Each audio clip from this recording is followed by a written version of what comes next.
Hello from Stanford University, site of the 2015 conference of the American Society of News Editors and the Associated Press Media Editors. I'm Destin Dorsey. And I'm Rebecca LaPena. We're both representing San Jose State University. More than 350 editors and publishers are here. Today was the first full day of the conference. Now let's check out some of the highlights from today's events. The 2015 ASNE-APME conference kicked off with the President's Welcome Saturday morning. The theme of the conference is 3D.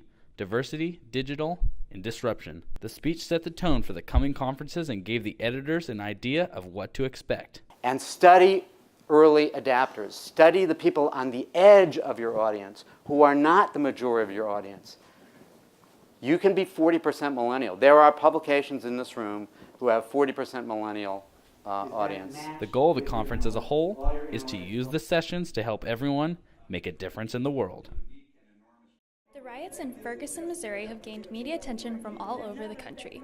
Lyndon Steele, photography editor at the St. Louis Post-Dispatch, shared the experience his team gained from covering the breaking news. Mobile, we're small, and we're smart. Really, it's that dangerous. We should not be there. A slideshow with never-before-seen photos highlighted the Ferguson events. Social media played an important role in the coverage of the Ferguson riots. After the Ferguson incident, the LA Times hired someone solely to cover the hashtag Black Twitter.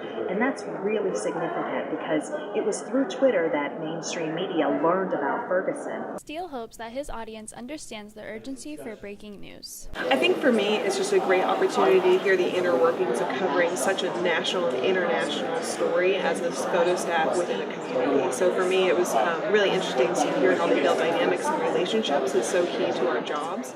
The newest tool for journalism can be seen flying through the air. That tool is a drone. Drones offer a simple, safe, and less expensive alternative to get shots no one else can. Editors sat in to listen to BuzzFeed's Ben Kramer on how drones are taking viewers to places never imagined. Whether you're doing aerial photography, videography, capturing 360 videos, creating 3D reconstructions of spaces. Drones are unparalleled when it comes to being able to document places and spaces.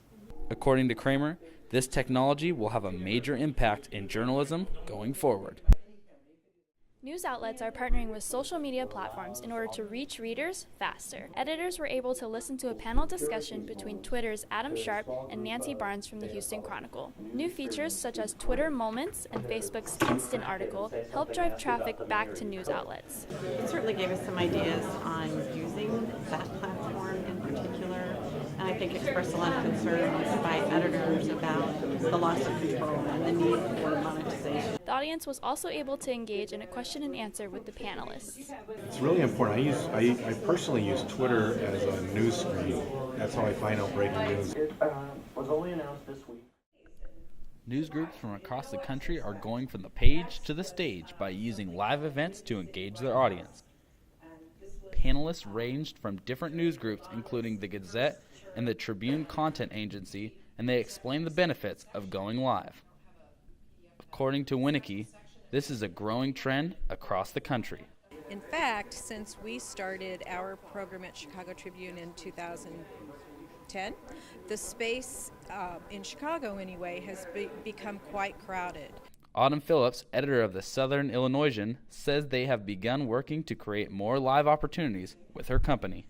The idea of taking a story and making it art or making it, shifting it just a little bit so people are engaging with it in another way. And I think a lot of news organizations are experimenting with that.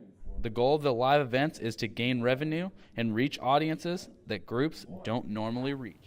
Tomorrow, the conference will continue with events including the Innovator of the Year Awards. We'll be back tomorrow to bring you more. I'm Rebecca LaPena. And I'm Destin Dorsey. See you then.